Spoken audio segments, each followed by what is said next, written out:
কাবুল, কলকাতা, দেশ আলাদা, লোক আলাদা, কিন্তু ভিতরে ভিতরে মানবিক সম্পর্কগুলো ভিন্ন নয়।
আমার 5 বছর বয়সে ছোট মেয়ে মিনি এক দণ্ড কথা না কহিয়া থাকিতে পারে না। সকালবেলায় আমার নভেলের সপ্তদশ পরিচ্ছেদে হাত দিয়াছি, এমন সময় মিনি আসিয়া আরম্ভ করিয়া দিল, বাবা, রামদয়াল দারোয়ান কাকে কাউয়া বলছিল, সে কিচ্ছু জানে না।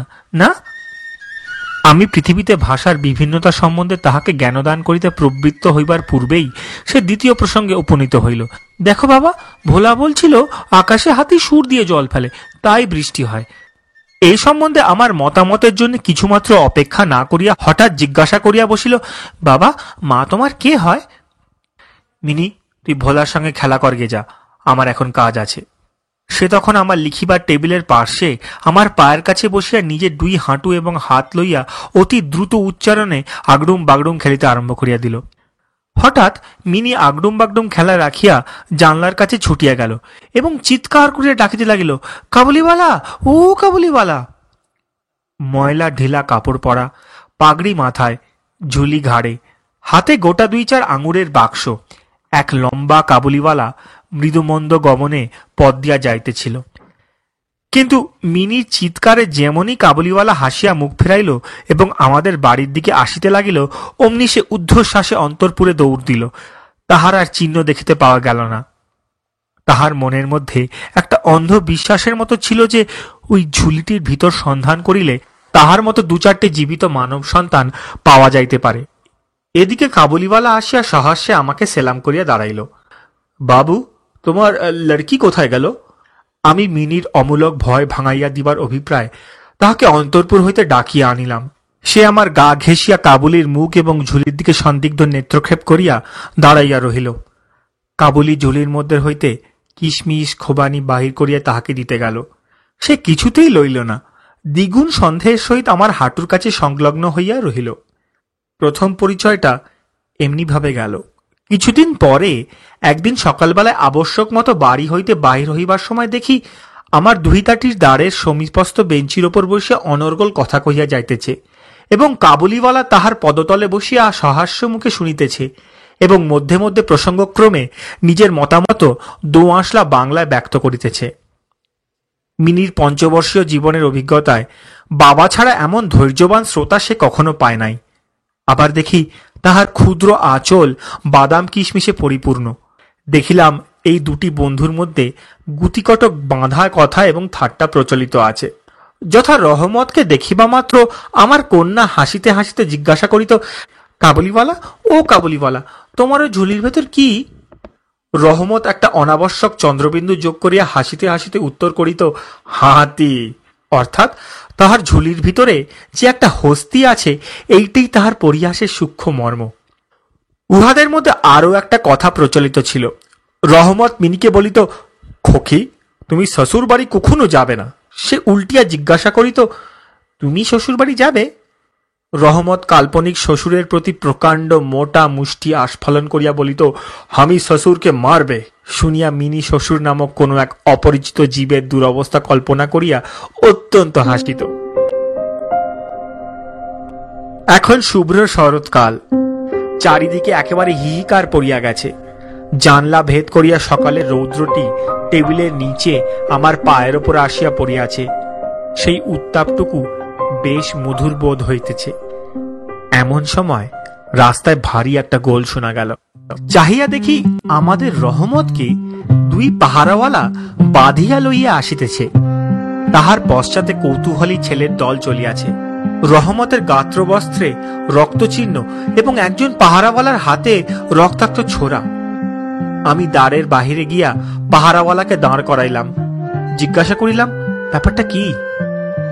কিয়দংশ তাহার কাছে, কিয়দংশ রহমতের কাছে শুনিয়া জানিলাম যে আমাদের প্রতিবেশী একজন লোক রামপুরি চাদরের জন্য রহমতের কাছে কিঞ্চিত ধারিত।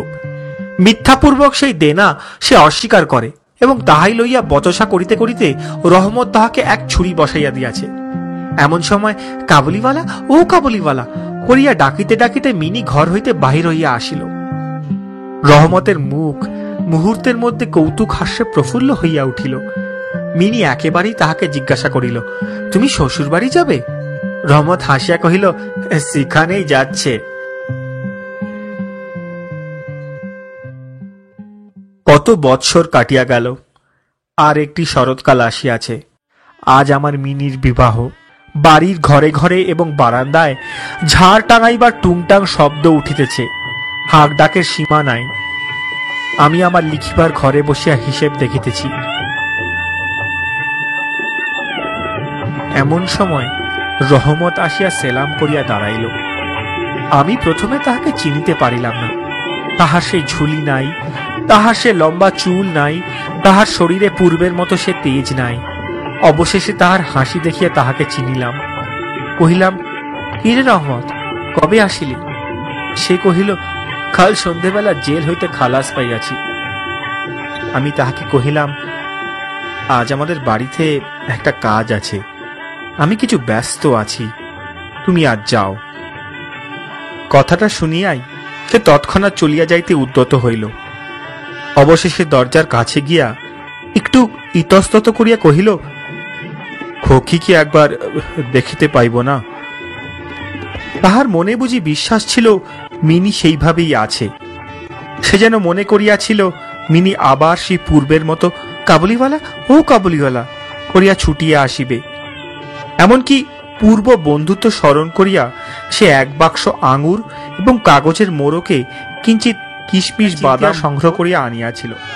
আমি কহিলাম, আজ বাড়িতে কাজ আছে, আজ আর কাহারও সহিত দেখা হইতে পারিবে না। সে যেন কিছু ক্ষুণ্ণ হইল। স্তব্ধভাবে দাঁড়াইয়া একবার স্থির দৃষ্টিতে আমার মুখের দিকে চাহিল। তারপরে বাবু সালাম বলিয়া দ্বারের বাহির হইয়া গেল। আমার মনে কেমন একটু ব্যথা বোধ হইল। মনে করিতেছি তাহাকে ফিরিয়া ডাকিব, এমন সময় দেখি সে আপনি ফিরিয়া আসিতেছে। কাছে আসিয়া কহিল, এই আঙ্গুর আর কিঞ্চিত কিশমিশ বাদাম খোকির জন্য আনিয়াছিলাম, তাহাকে দিবেন। আমি সেগুলি লইয়া দাম দিতে উদ্যত হইলে সে হঠাৎ আমার হাত চাপিয়া ধরিল।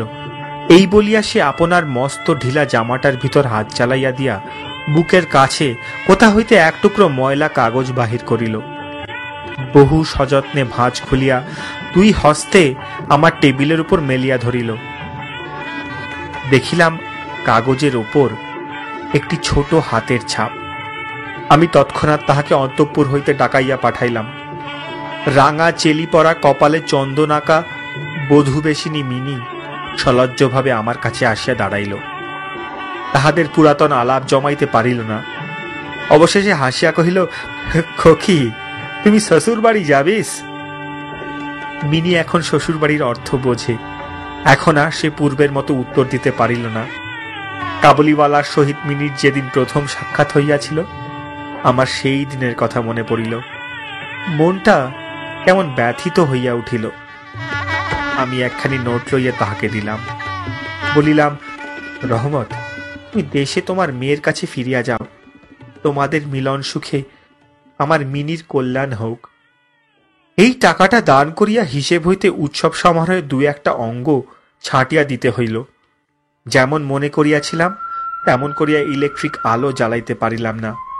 কিন্তু মঙ্গল আলোকে আমার শুভ উৎসব উজ্জ্বল হইয়া উঠিল।